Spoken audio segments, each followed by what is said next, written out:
de faire le zouave, rentre dans le rang, tu nous gênes. Sirard, c'est un oiseau voyageur. Avec ses compagnons de voyage, ses amis, sa famille, il passe son temps à faire ça, à voyager d'un point à un autre. Aller, retour, aller, retour. Ça pourrait paraître monotone comme ça, mais Sirard, il adore voyager. Il adore voyager parce qu'il découvre plein de nouvelles choses. À chaque fois, il y a quelque chose qu'il n'a pas remarqué la fois d'avant. Alors à chaque fois, il s'émerveille. Au début, quand il a commencé à voyager, il y a un certain temps maintenant, Sirard espérait en plus rencontrer plein d'autres animaux. Alors il a commencé avec les oiseaux.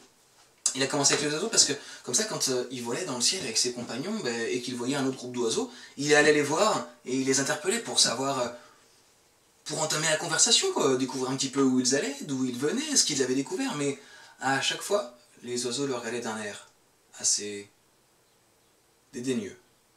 Un peu comme si juste, il était différent, il n'était pas de leur groupe, donc il répondait pas. Alors Sirard, à un moment donné, il a arrêté d'essayer d'aller voir les oiseaux. Et puis il a décidé d'essayer d'aller voir d'autres animaux.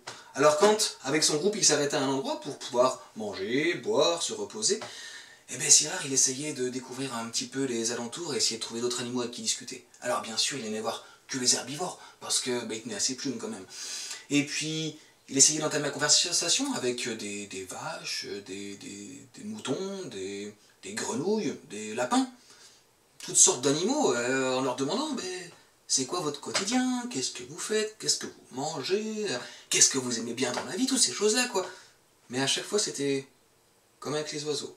Il leur regardait d'un air un peu dédaigneux, en se disant il est pas de là, il est différent, il est pas comme nous, on va pas discuter avec. Alors Sirard, il retournait avec les autres, avec son groupe, ceux qui l'acceptaient. Malgré le fait de ne pas pouvoir faire de rencontres, Sirard, il aimait quand même voyager parce que ça lui permettait de découvrir des nouveaux paysages et puis de s'émerveiller de pas grand-chose. Il lui fallait pas grand-chose à Sirard. Parfois juste un petit nuage qui était un peu différent, hop là, il quittait le groupe et fiou, il allait voler dans ce nuage pour voir un petit peu ce que ça faisait. Ou parfois il survolait une forêt et il s'émerveillait juste devant des grands arbres. Ah, regardez comment ils sont beaux ces arbres, comment ils sont beaux. Ah, vous avez vu. Ou même parfois il passait au-dessus d'un lac. Et là, oh, regardez. On se voit dans le lac. Oh, comme c'est beau, comme on est beau. À chaque fois, c'était toujours la même réponse des autres. Sirard, rentre dans le rang. Tu nous gênes, arrête de faire le zouave. Alors Sirard retournait dans le rang et continuait son vol. Aller, retour, aller, retour. C'était son quotidien à Sirard. Au secours.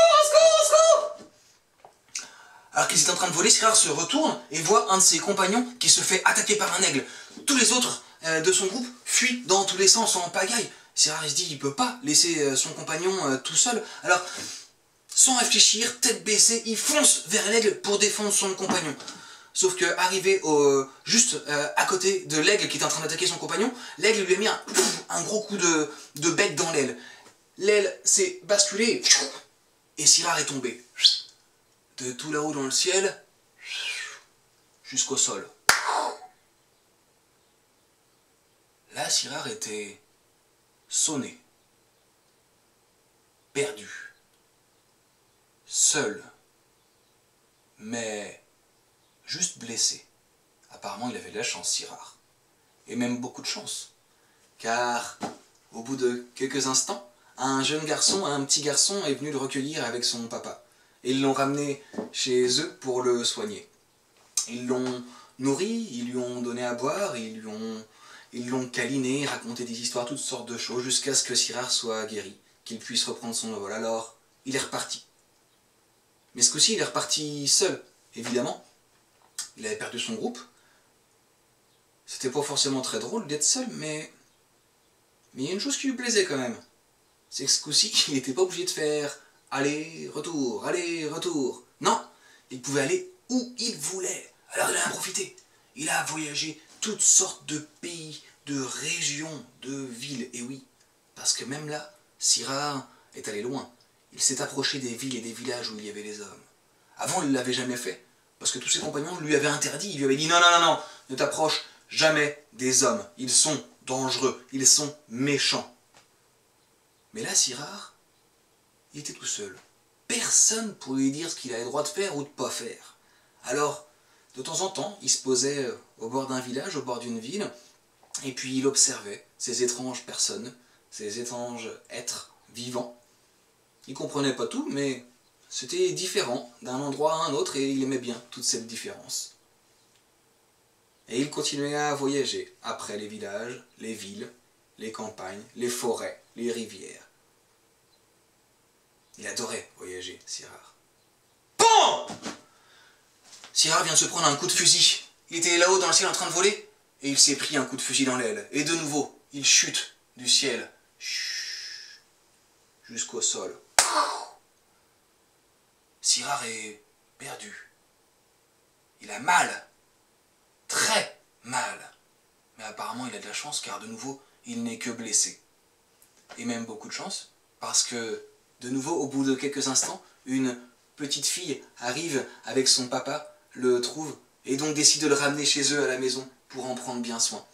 Alors, ils le soignent, le chérissent, le câlinent, lui chantent des chansons, lui donnent à manger, à boire, jusqu'à ce qu'il soit bien guéri. Et une fois guéri, Sirard a pu reprendre son vol et ses voyages. On ne sait pas trop ce qu'il est devenu, Sirard, après. La seule chose qu'on sait, c'est que il est devenu un petit peu plus prudent, on va dire. Parce qu'il s'est rendu compte d'une chose, c'est que non, tous les hommes ne sont pas méchants, ne sont pas dangereux, mais certains, oui.